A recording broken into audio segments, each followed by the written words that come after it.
What's going on, guys? Christian Blay here with the Denver Nosebleeds. Holy cow, what a game we just watched. The Avs come back from a 2-goal deficit in the third period to beat the Calgary Flames 6-5. One of the more frustrating games I've ever seen in my life, but hey, the Avs get the victory. Want to give a quick shout out to our friends over at ClutchBet Sportsbook. Make sure you go download the ClutchBet Sportsbook. Use promo code Nosebleeds at sign up. Get some free bets on me.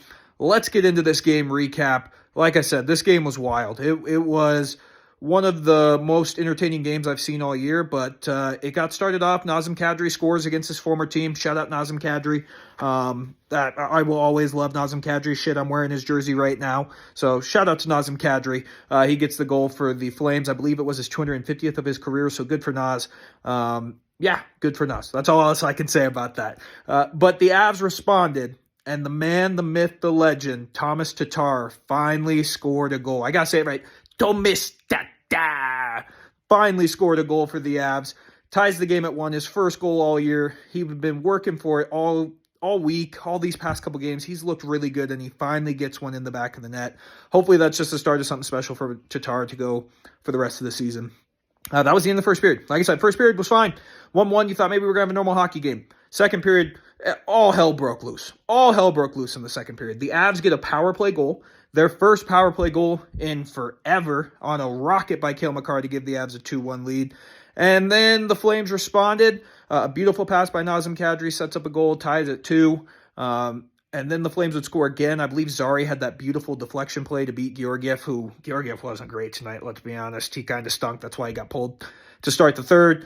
And then Ben Myers, in his first game with the Colorado Avalanche, scores a goal to tie the game at 3. And then all hell broke loose for the Avs. Flames get 2 more goals, go up 5-3 going into the third period.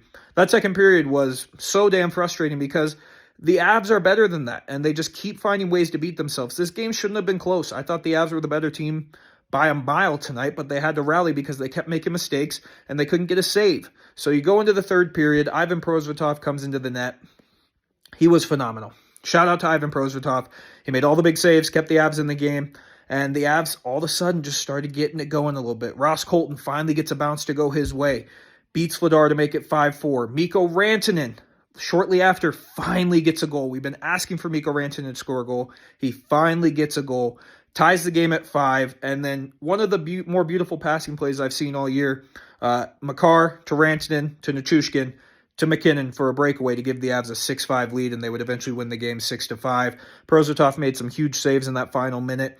Josh Manson, he played great, but man, he almost flubbed that game by not getting the puck out.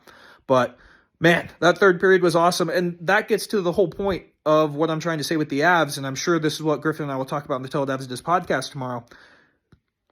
Why can't we play like we played in the third period all year long? Like, that third period was flawless from the Colorado Avalanche.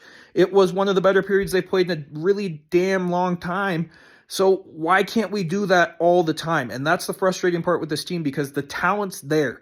The talent's there. You're getting big goals from McKinnon. Rantanen scoring again. Val Nichushkin's playing well. Cale Makar had 2 or 3 points tonight. Like, the talent's there. It's just you find ways to beat yourself by not clearing the puck or making stupid defensive breakdowns. It's so frustrating because the talent's there for this team to go win a Stanley Cup, but they got to get out of their own way first. Georgiev, not great tonight. Not great. He was okay to start the game. Didn't love the goal by Zari. He had one that he should have saved on Blake Coleman. Let's just be honest. I don't know how he didn't save that. You're a professional goalie, dude. You got to make those saves. I don't know what's wrong with him. I don't think anything's wrong with him. He just had a bad night. Just need more from Georgiev. I think he falls below 900 again for the year. But, man, shout out to Ivan Prosvetov. Shout out to the Avs. That's a big third period comeback. A big statement win to save this homestand. And now we got to get ready for the emotions. Eric Johnson returns to Colorado on Wednesday. I'm sure there won't be a dry eye in the house with the tribute video that he gets because Eric Johnson is a king and deserves to be treated like a king. So I will actually be at that game. I'm very excited to go to that game. So I hope to see some of you there. I'll be back with the breakdown a little bit later than usual on Wednesday because I'll be going to the game. But whew, what a win by the Avs. And hopefully we can build off of this. But until Wednesday, let's go Avs, baby.